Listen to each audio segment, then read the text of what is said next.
পুরুষ মানুষের অসুখ বিসুখ হয়, এটা ছোটবেলায় বিশ্বাস করতাম। এখন আর বিশ্বাস হয় না। বাবার পথে হাঁটতে গিয়ে বুঝতে পেরেছি একটা পুরুষের আবেগ ইমোশনাল থাকা উচিত না। পুরুষ মানুষের জন্মানোর পর থেকে তাকে এটা বোঝানো হয় তার কোনো আবেগ থাকতে নেই, তার কোনো কান্না থাকতে নেই।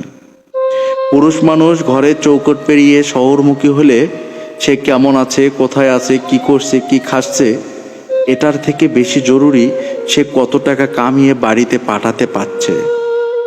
পুরুষ মানুষ কোনো কিছুর জন্য কষ্ট হলে সেটা নিয়ে কান্না করতে পারে না। পুরুষ মানুষের শখ আহ্লাদ এগুলোকে মূল্যায়ন করতে নেই। আপনার ঘরের মানুষের খুব ঠুনকো একটা জিনিস লাগবে, সেটার উপরে আপনার গুরুত্বপূর্ণ একটা জিনিসকেও আপনি ক্রয় কিংবা নিজের সংগ্রহে নিতে পারবেন না। কারণ পুরুষ মানুষের শখ কিংবা শৌখিনতা থাকতে নেই। জীবনের বোঝা বাইতে বাইতে একটা জিনিস খুব স্পষ্ট হয়ে গেছে।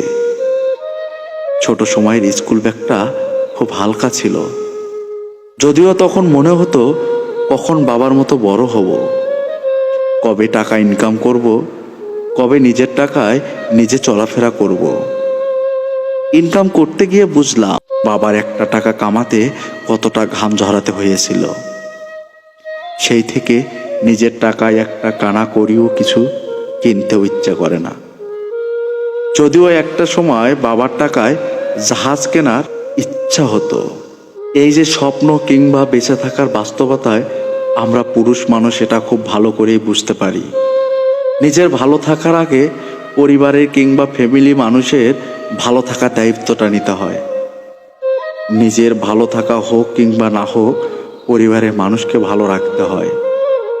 পুরুষ মানুষ কিংবা পুরুষত্ব একটা জিনিস আমাকে খুব ভালো করে বুঝিয়ে দিয়েছে।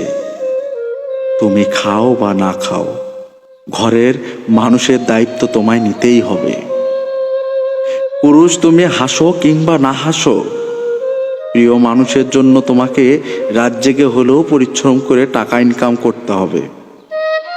তোমার অসুস্থতা, তোমার রোগ, সবকিছু তোমার কালো মানিব্যাগ। যে পুরুষের কালো মানিব্যাগ যত ভারী, সেই পুরুষের সুস্থতাও তত বেশি। সেই পুরুষ সমাজে প্রতিষ্ঠিত কিংবা মেরুদণ্ড সোজা করে দাঁড়াতে পারে যার মানিব্যাগটা যত ভারী থাকে। সমাজে পুরুষের মানিব্যাগটা ভারী না হলে কেউ গুরুত্ব দিয়ে কথাটাও বলতে চায় না। আপনি আমার কথা না মেনে সমাজের দিকেই তাকান।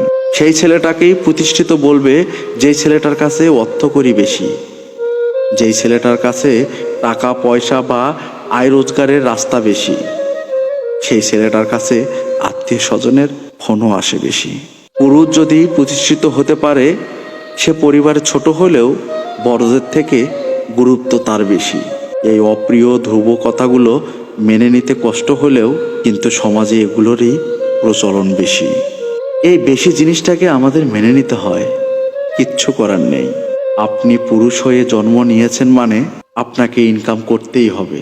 সমাজে প্রতিষ্ঠিত হওয়ার আঘাত আপনাকে পেতে গেলে কিংবা প্রতিষ্ঠিত বা সফলতার দখল দায়িত্বটা নিতে গেলে টাকাটা আপনাকে ইনকাম করতেই হবে।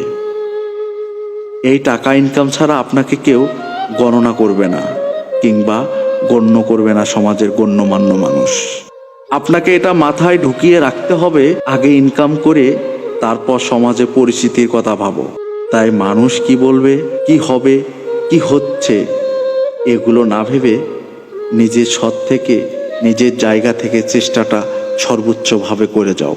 কারণ তোমাকে এটা মাথায় রাখতেই হবে, সব কিছুর আগে তোমার ইনকাম। তুমি পুরুষ হয়ে যদি ইনকাম করতে না পারো, তোমার কালো মানিব্যাগটা ভারী না করতে পারো, তাহলে সমাজের মানুষ তোমার দিকে ভ্রুক্ষেপ করবে না। তোমার কিছু হয়ে গেলে তোমার দিকে ফিরেও তাকাবে না। তুমি প্রতিষ্ঠিত হতে না পারলে তোমার জন্য কেউ কান্না করবে না। তুমি প্রতিষ্ঠিত না হতে পারলে তোমার প্রিয় মানুষও হবে না। পরিবারের প্রিয় সন্তান হতে গেলেও তোমার ইনকামটা অন্য অন্য সন্তানের থেকে বেশি হতে হবে। সফল হবার জন্য তোমার মানিব্যাগের ভারীর পরিমাণটা সবার থেকে বেশি হতে হবে। আমাদের এই সমাজের গড় আয়ুর পাল্লার মানুষের মানিব্যাগের ওজন প্রাধান্য বেশি পায়। যদি তুমি পুরুষ হও তাহলে তুমি টাকা ইনকাম করো, যদি তোমার কাছে টাকা থাকে তাহলে সমাজের আখ্যা কিংবা প্রতিষ্ঠিত হওয়ার তকমা সবকিছু তোমার দখলেই থাকবে। ধন্যবাদ।